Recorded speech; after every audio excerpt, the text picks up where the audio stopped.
When I saw these leaked text messages from Taylor Swift, I don't know about you, but I felt so gaslit. And you guys know, I always try to give Taylor Swift the benefit of the doubt because I can appreciate what she has done, right? She has cultivated such a huge audience. And, I watched the documentary and I watched the Eras tour. And, I do get it. If you're into that kind of stuff, I totally get it.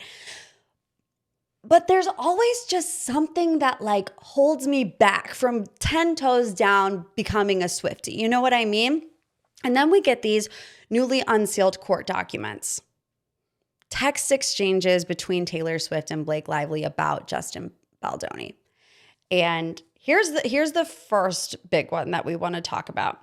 According to a filing submitted Tuesday in U.S. District Court in Manhattan, Taylor Swift referred to Justin Baldoni using an expletive in a message to Lively, writing, "I think this biatch knows something is coming because he's gotten out his tiny violin." That was sent on December 4th. Blake Lively's legal team is like, yeah, this happened, but it's not about the New York Times interview. What do you mean it's not about the New York Times interview? Yes, it is. I think this knows something is coming because he's gotten out his tiny violin. What else could be coming besides this bombshell article that's going to paint Justin Baldoni in a horrible light? What else is coming? I would love to know the answer to that question, because that is crazy to me.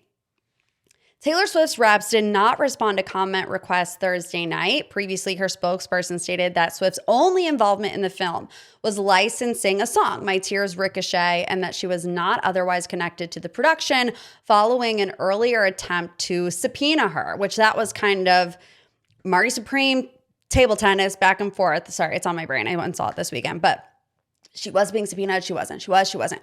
Now she's not. But there's these other text messages that completely contradict the claim that Taylor Swift had nothing to do with this drama besides licensing the song. Okay, let's get to that. My notes are a little bit all over the place, but we'll get here. So this is about the Penthouse meeting, right? Where we heard Taylor Swift was there. That was Justin Baldoni's side of the story, that Taylor Swift was there and, she was used as star power leverage to, get him to co-sign the idea that Blake Lively's script should be the one that they go with. So, now that I think about it, I can't ever remember a headline that came out and said Taylor Swift was not there, right? But it was, Taylor Swift wants nothing to do with this. She's not involved, whatever. She was at that Penthouse meeting. So according to documents, Taylor Swift texted Blake Lively strategic advice about Justin's approach to the film, writing, if Justin was strategic, he would be like, no Taylor Swift in the trailer, because that gives you more power over the film. That's your ally, not his. That's your dragon, not his. In her deposition, Blake Lively described sending Taylor Swift the script while Justin Baldoni was at her apartment, saying, I sent Taylor the script on her way to my apartment because Justin was still there, and I asked her to read them. I told her she didn't have to, and I didn't want her to feel pressure to do that, but I hope that she did. Taylor Swift responded via text, I'll do anything for you. And then also in Blake Lively's testimony, she says during that Penthouse meeting, Taylor Swift endorsed Blake's revised version of the script. And then afterward, they had this text exchange in which Blake Lively said to Taylor, you were so epically heroic today. I recapped every moment to Ryan. I kept remembering stuff, you making up about me and lenses and referring to yourself as my doll. This clown falling for all of it, but also resisting it. You are the world's absolute greatest friend ever. So, in my opinion, that's insane, right? I mean, I'm sorry it is. To deny any involvement. And then to have these text messages come out, I'm just thinking, what were they thinking was going to happen? Were they thinking that just because she didn't get subpoenaed that this would all be kept under wraps?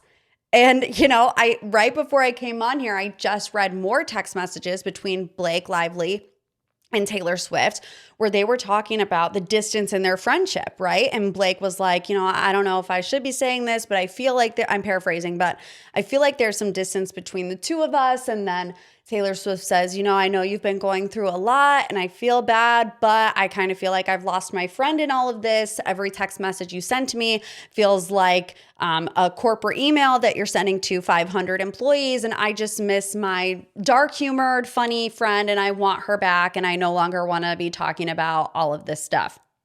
So if Taylor Swift thought that Blake Lively would not release these text messages or tell her side of the story that involves Taylor to like shield the friendship, that obviously did not happen.